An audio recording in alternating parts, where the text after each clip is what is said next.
ఇవాళ దానికి సంబంధించి పార్టీ పెద్దలందరూ కలిసి గౌరవ మాజీ ముఖ్యమంత్రి కేసీఆర్ గారు, తెలంగాణ బీఆర్ఎస్ పార్టీ రాష్ట్ర అధ్యక్షులు మా నాయకులు కేసీఆర్ గారు ఏదైతే నిర్ణయం తీసుకున్నారో దాన్ని మేమందరం కూడా స్వాగతిస్తూ ఉన్నాం, సమర్థిస్తూ ఉన్నాం. ముఖ్యంగా మహిళలే ఎక్కువ మంది సంతోషపడుతూ ఉన్నారు. దానికి కారణాలు మీకు వివరంగా చెప్తాం. కొద్ది రోజులుగా కవిత గారు మరి చేసే అనేక విమర్శలు కావచ్చు, వారు మాట్లాడుతున్న తీరు బీఆర్ఎస్ పార్టీకి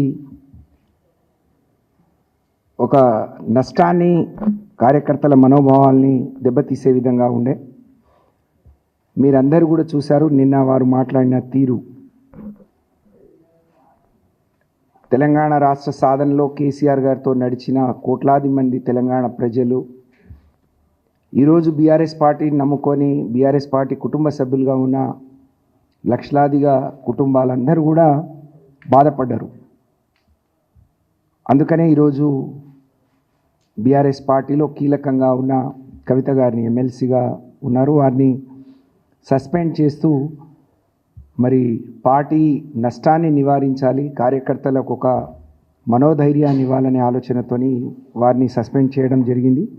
కాబట్టి మేమందరం కూడా రాష్ట్ర వ్యాప్తంగా ఇది బీఆర్ఎస్ పార్టీ కార్యకర్తలు, నాయకులు, అలాగే తెలంగాణ ప్రజానికం, కేసీఆర్ గారిని అభిమానించే ప్రజానికం, బీఆర్ఎస్ పార్టీని అభిమానించే ప్రజల పక్షాన మేమందరం కూడా దీన్ని స్వాగతిస్తూ ఉన్నాం. ఇవాళ కవిత గారు కేసీఆర్ గారికి కన్నబిడ్డ. కేసీఆర్ గారు ఉద్యమం చేసే రోజు పార్టీకి నష్టం లేదా తెలంగాణకు నష్టం జరిగితే, అది ఇక్కడి నుంచి జరిగితే సొంత పిల్లలన్నా సొంత కుటుంబ సభ్యులన్నా చూడను, ఉపేక్షించను, తప్పకుండా చర్యలు తీసుకుంటా అని చెప్పారు. అందుకనే ఈరోజు పేగుబంధం కంటే వారిని నమ్ముకున్న కోట్లాది మంది ప్రజల ఆకాంక్ష మేరకు, వారి ఆలోచన మేరకు మరి ఈరోజు ఈ నిర్ణయం తీసుకున్నారు అని చెప్పి ఈ సందర్భంగా తెలియజేస్తూ ఉన్నాను.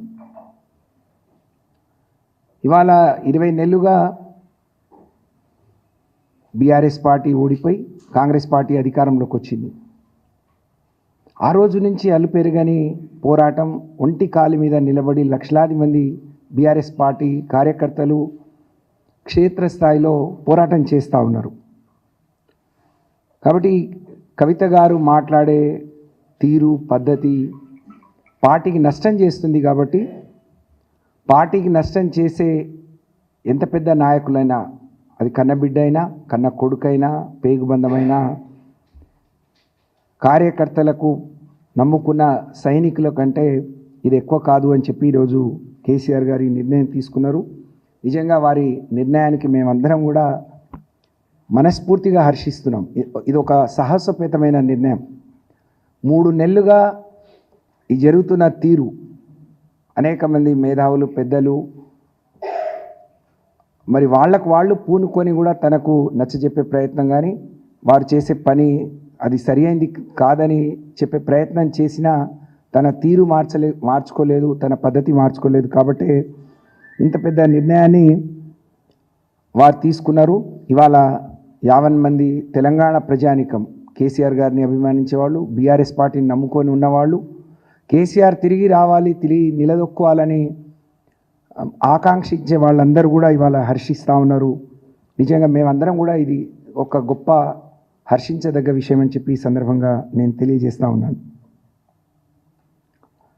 దీని ద్వారా పార్టీ కంటే ఎవరు ముఖ్యం కాదు, పార్టీలో ఎంత పెద్దవారైనా పార్టీ తర్వాతనే ఏదన్నా అనే విషయాన్ని కార్యకర్తలకు కానీ మరి నాయకులకు కానీ ఒక సరైన రీతిలో ఒక మెసేజ్ని ఇచ్చినట్టుగా మేము భావిస్తూ ఉన్నాం.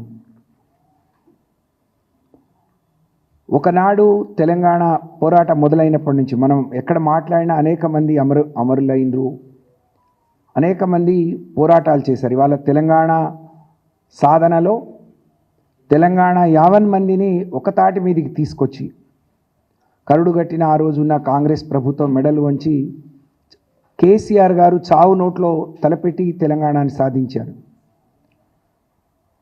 సాధించుకున్న తెలంగాణను 10 ఏళ్ళు ఒక తండ్రి మనసుతో, ఒక కుటుంబ పెద్ద ఆ కుటుంబ బాగు కోసం, తన కన్న పిల్లల కోసం, సమాజంలో ఆ కుటుంబం గౌరవంగా ఉండాలని కోరుకున్నట్టే ఈ రాష్ట్రం దేశంలో అగ్రభాగాన ఉండాలి.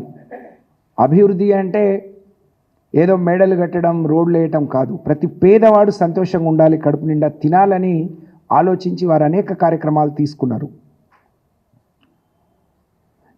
ఇంత గొప్ప నాయకుడు ఇవాళ 20 నెలలకే ప్రజలందరూ గుర్తించి తిరిగి కేసీఆర్ గారు లాంటి నాయకుడు తెలంగాణకు అవసరమని చెప్పి గుర్తిస్తున్న క్రమంలో మరి కవిత గారు మాట్లాడిన మాటలు నమ్ముకున్న నాయకులను, ప్రజల్ని కూడా ఎంతో మానసిక వేదనకు గురి చేసింది.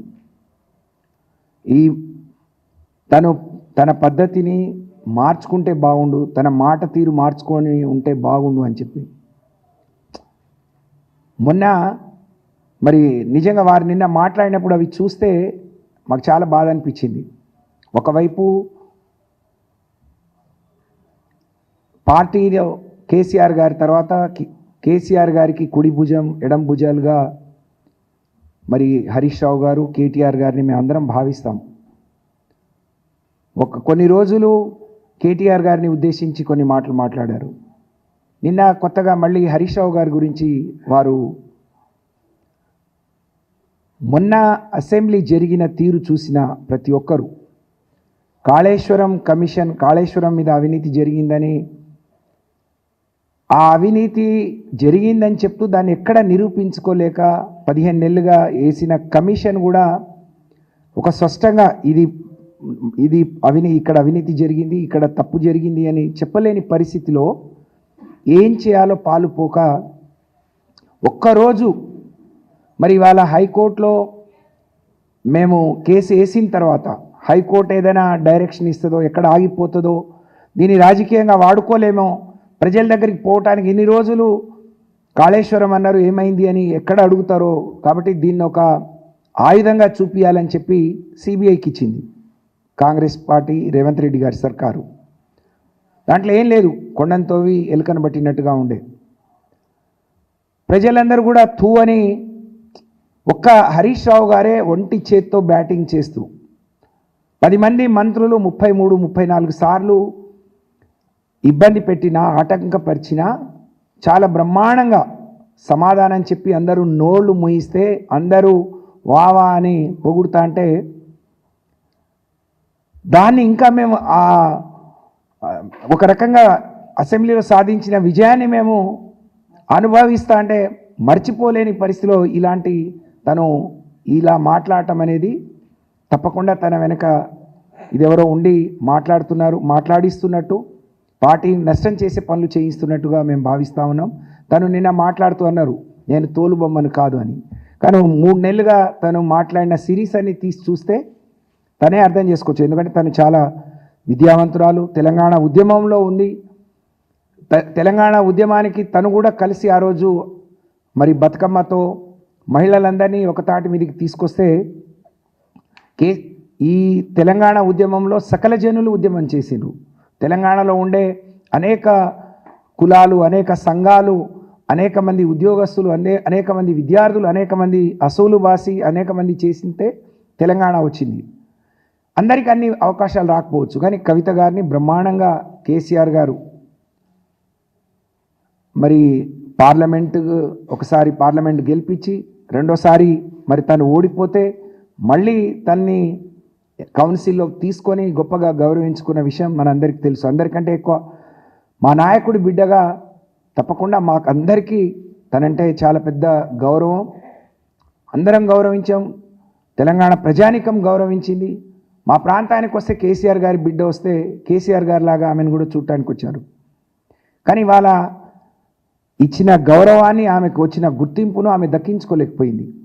నిజంగా ఇంత చదువుకొని తనకి ఇంత అవగాహన ఉండి కూడా ఇవాళ ఎవరో ఇలా మాట్లాడిస్తే మాట్లాడటం అనేది చాలా మా అందరి మనసులు కలిచివేసింది. అందరు కార్యకర్తల మనోభావాలు దెబ్బతిన్నాయి. అందుకనే ఇలాంటి నిర్ణయం తీసుకున్నారు. మరి దీన్ని ఇవాళ మహిళా లోకం చాలామంది మహిళలు ఇంకా మేము చాలా రోజులుగా రాజకీయాల్లో ఉన్నాం కాబట్టి కార్యకర్తలు నాయకులు మాట్లాడతారు. అందులో మహిళలు రాజకీయాల్లో ఉన్నా లేకున్నా వాళ్ళ కుటుంబాలతో ఉన్న అనుబంధం ఏ పార్టీలో ఉన్నాయి వాళ్ళు చాలామంది ఒక మంచి నిర్ణయం తీసుకున్నారు, ఒక మంచి ఆలోచన చేసిందని చెప్పి హర్షిస్తూ ఉన్నారు. ఒకరోజు తను జైల్లో ఉన్నప్పుడు ఫ్లైట్లో వస్తుంటే కేసీఆర్ గారు ఎందుకు బయటికి రావట్లేరు అంటే కవిత జైల్లో ఉంటే తను ఎలా వస్తారు అని అంటే ఈ రాష్ట్రం మరి సాధించింది తెలంగాణ ప్రజానికం కోసం, తెలంగాణలో ఉండే ప్రజల కోసం, అనేక మంది బిడ్డల కోసం ఒక తండ్రిగా వారు సాధించారు కదా. ఇవాళ ఒక బిడ్డ కోసం తను ఇలా బయటికి రాకపోతే ఇది కదా అని అడిగిను. అంటే ఆయన ఎంత మనోవేదన చెంది ఉంటారు. తనే అన్నది నా కోసం బీజేపీలో కలిపేస్తామంటే నేను వద్దన్నాను అని. అంటే ఒక బిడ్డ అంటే తన మీద ఎంత ప్రేమ చూపించి ఉంటారు.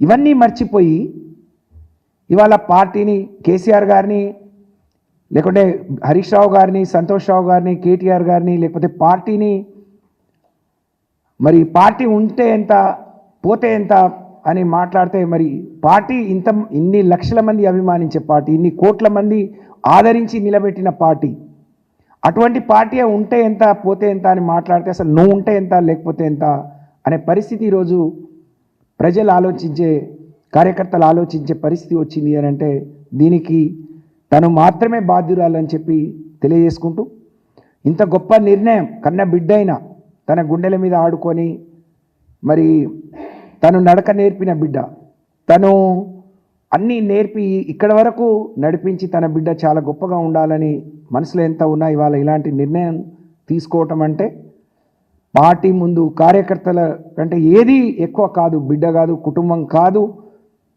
నా పేగు బంధం కంటే నా పార్టీ బంధం, నా పార్టీతో నాతో కలిసి అడుగులేసిన కార్యకర్తలే ముఖ్యం, ప్రజలే ముఖ్యమనే కేసీఆర్ గారు ఏదైతే ఈ నిర్ణయం తీసుకున్నారో దాన్ని మేము మనస్ఫూర్తిగా స్వాగతిస్తూ మరి వారిని